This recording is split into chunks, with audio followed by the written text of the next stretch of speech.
Hello everyone. Now let's discuss linear regression. Linear regression is the most widely used modeling approach in data analytics, and it's also the simplest model. So this is the outline of today's lecture. First, we need the data to build the model. We need to check whether the data is ready for the modeling. And second, I'm going to show you an intuitive example of a predictive model. And in the end, we're going to predict the answer with a simple linear regression approach. Now, suppose we want to predict the price of a diamond, and we need a regression model.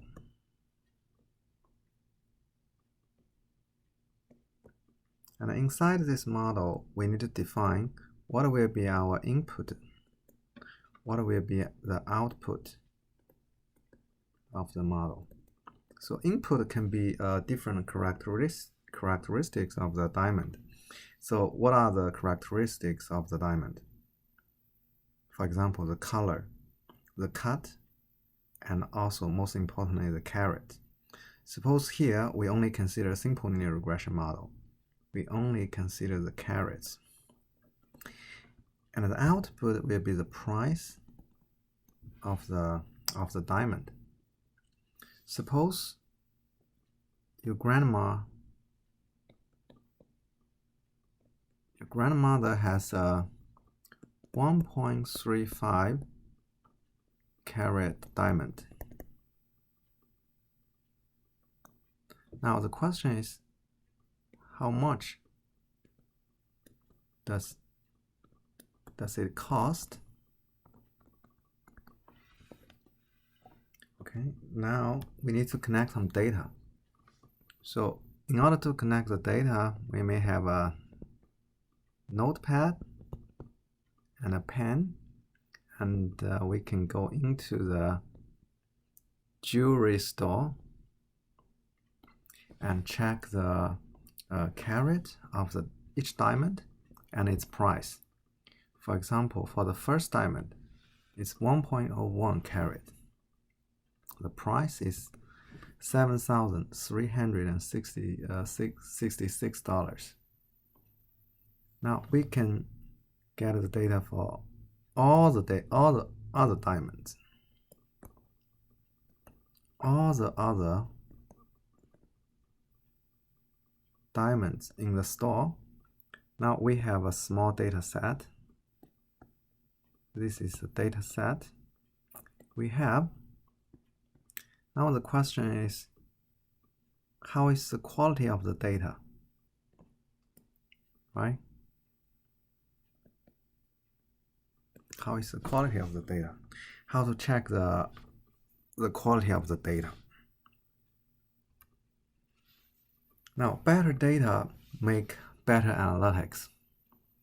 So we need data that is relevant, connected. What do we mean by connected? Connected means we have no missing data. Or people call it ghost data. And we need the data to be accurate and enough to work with. So relevant means it has to be relevant to the subject of interest, for example, the price of the diamond, right? And this is similar to better ingredients, right? This is better pizza.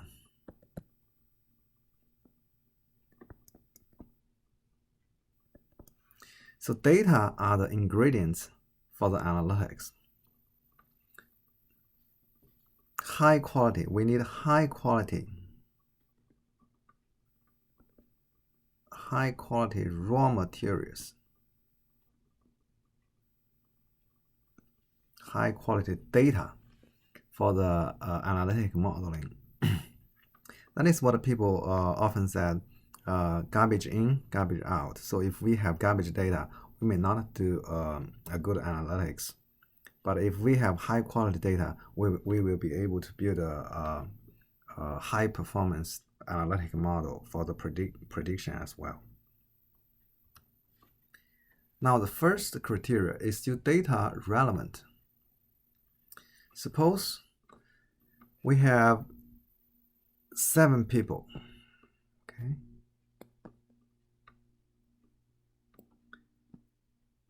out of downtown bars, right? Now what we want to check is the blood alcohol content, okay? Now the first group of data is price of the milk and Red Sox batting average. And can we use these two as input? These two as input. Input to predict the output variable, blood alcohol content.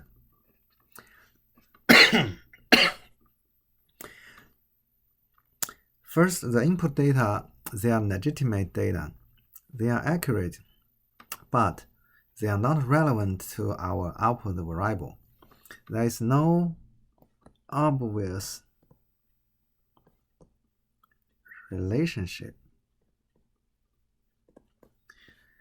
But the other one is the very much relevant. Why?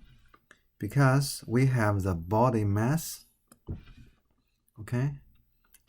So, and also we have the how many margaritas they have taken in the bar.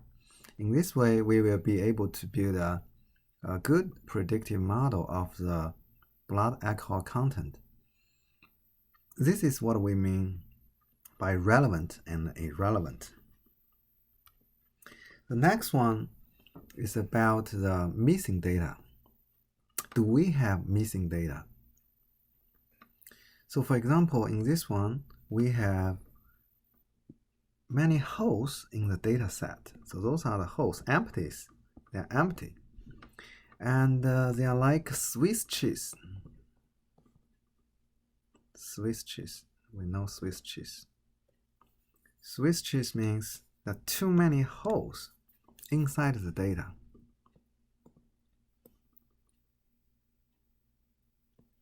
If we have too much missing data.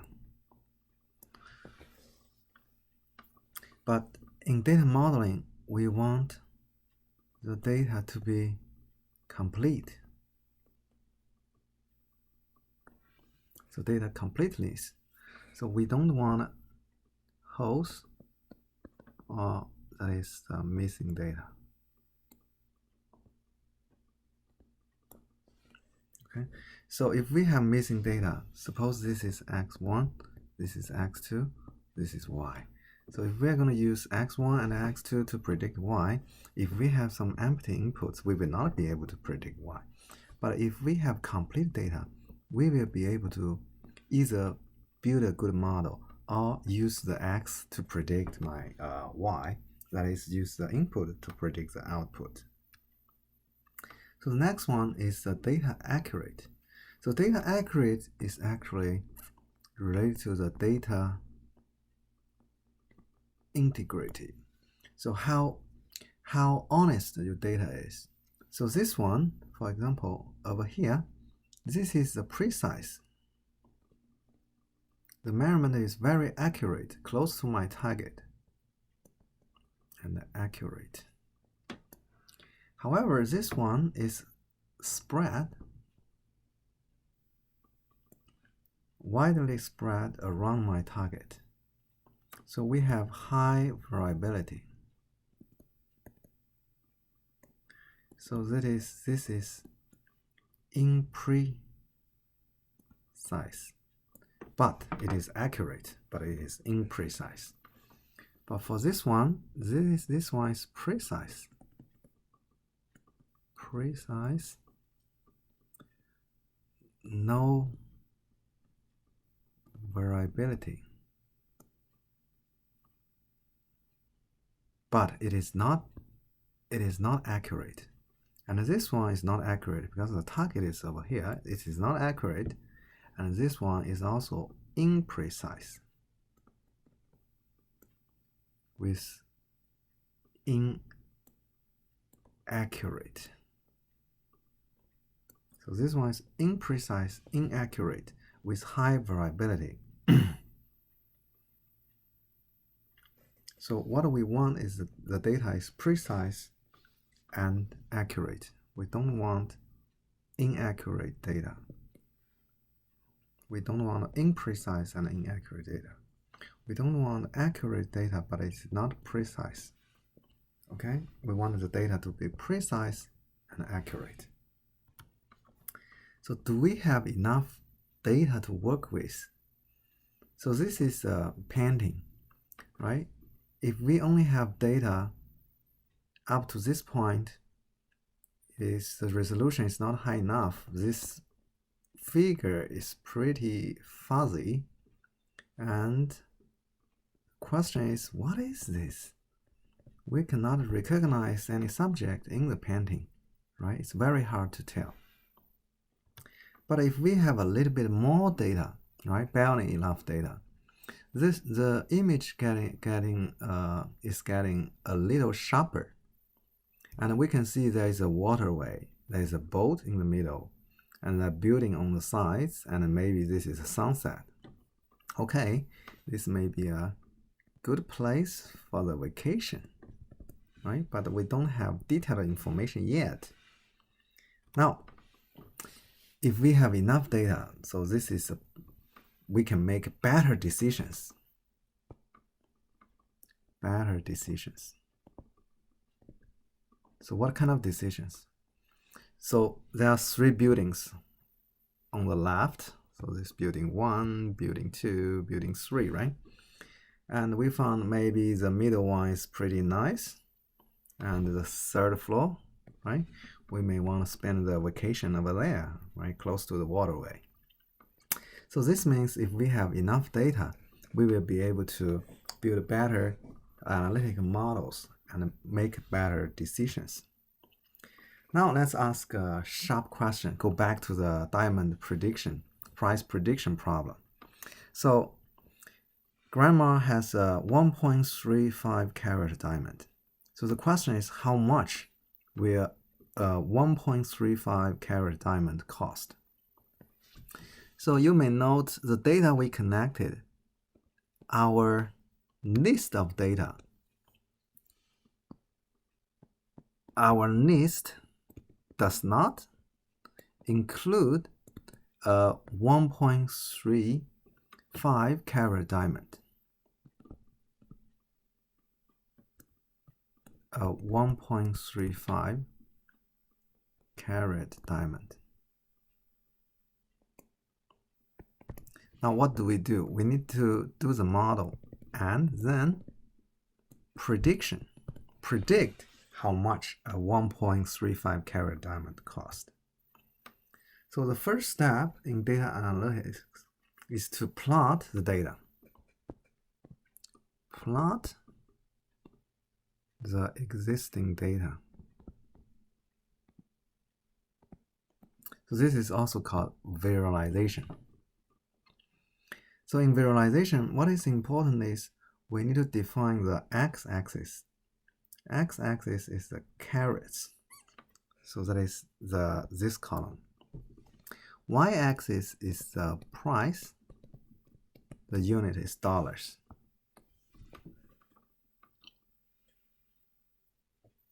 We can find out this one is 1.01. Okay, oops. 1.01 carats. And the price is approximately it's over here.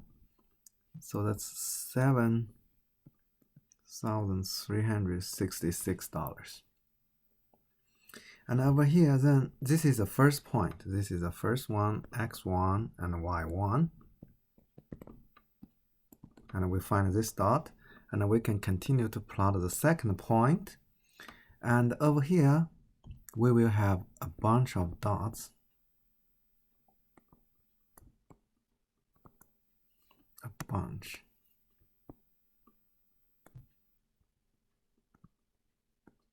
So we see a lot of dots.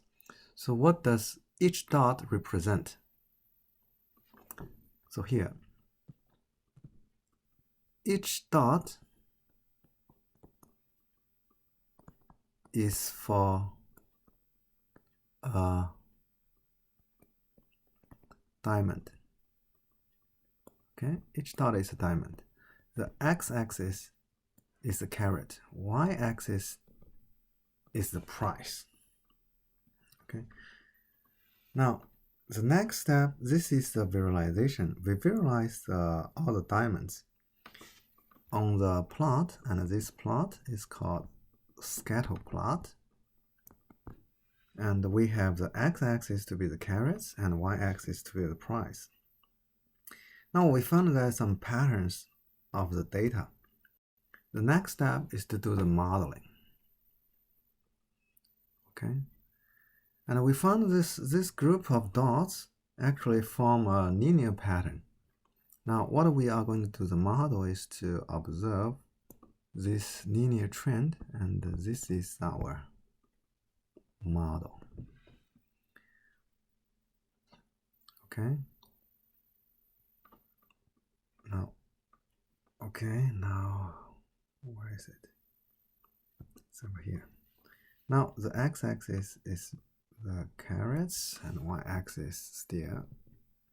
It's very important in analytics. We need to mark all the x-axis and y-axis so as we can give enough information to the audience or to the readers about what you are trying to plot and what kind of pattern you are trying to capture. Okay, and obviously this model does not go through all the data points. Okay, so is this okay? So this is okay because in real world we have noises and we have variations, and this is what we call real world phenomena, real world uncertainty. And the underlying relationship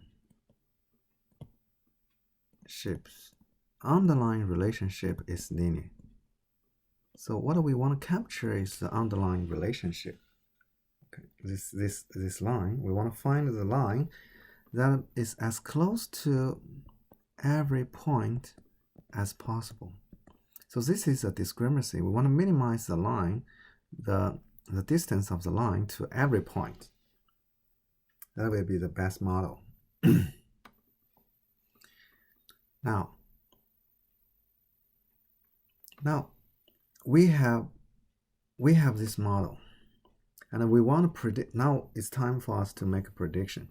We want to predict the 1.35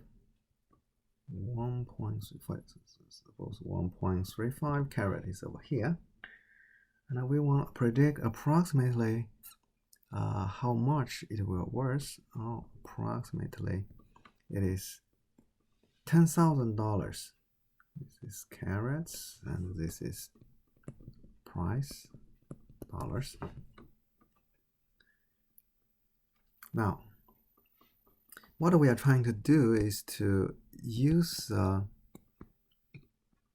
model to find the answer to the question we have, that is how much a 1.35 carat diamond worth or cost. So this is called a prediction. Now how good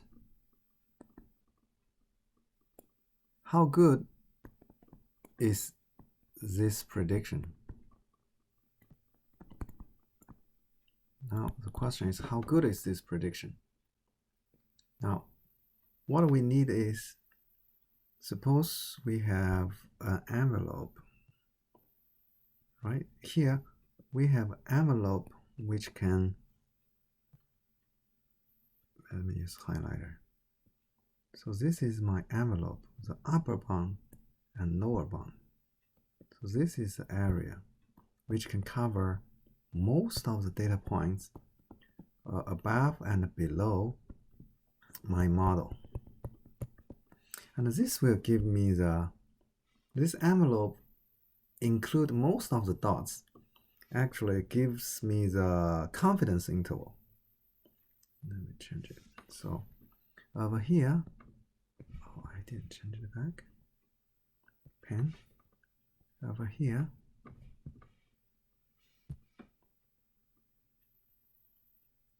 color. Over here, I have the lower bound, lower confidence limit, which may be $8,000. And I also have the upper bound. It's about maybe $13,000. So this is upper confidence limit. So this envelope includes most of dots or data points, which gives me the confidence interval of the prediction. So this confidence interval of the prediction.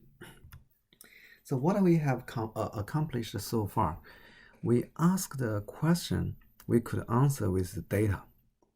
And we build an analytical model, that is a linear regression model, that is a line. And we used the linear regression. And we made a prediction complete with a confidence interval. And in this lecture, we didn't use any mathematics. And I want to give a straightforward explanation of what linear regression modeling looks like. So that give you some very straightforward idea about regression modeling. So we did not explicitly use math or computers. And we only have one predictor as well. And there might be more information available in regression modeling. For example, you may know the other characteristics of a diamond. The cut, the color, and number of inclusions. And you can also have the one that is very important. We used carrots. Okay, so in this way, we have more input variables. More input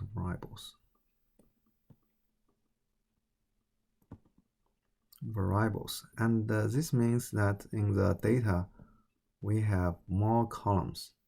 So previously we only have 2 columns, 1 input, 1 output. Now we might have 4 input columns and 1 output column.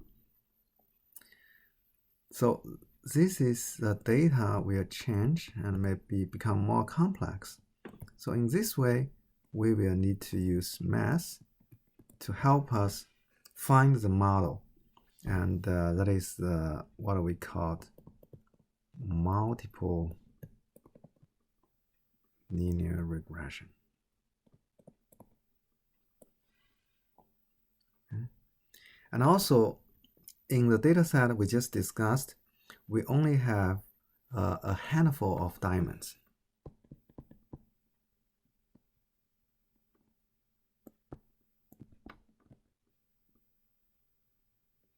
That means we don't have a lot of data points, right? We'll have a small data set. Now suppose we have maybe 2,000 diamonds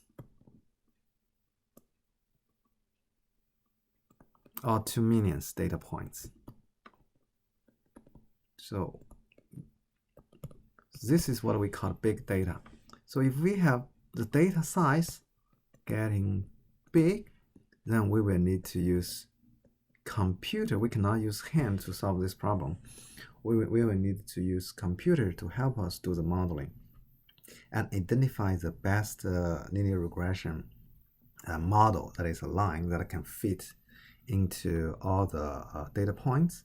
And also we can derive the envelope to give us the confidence interval of our prediction. So this is the end of the first class of linear regression.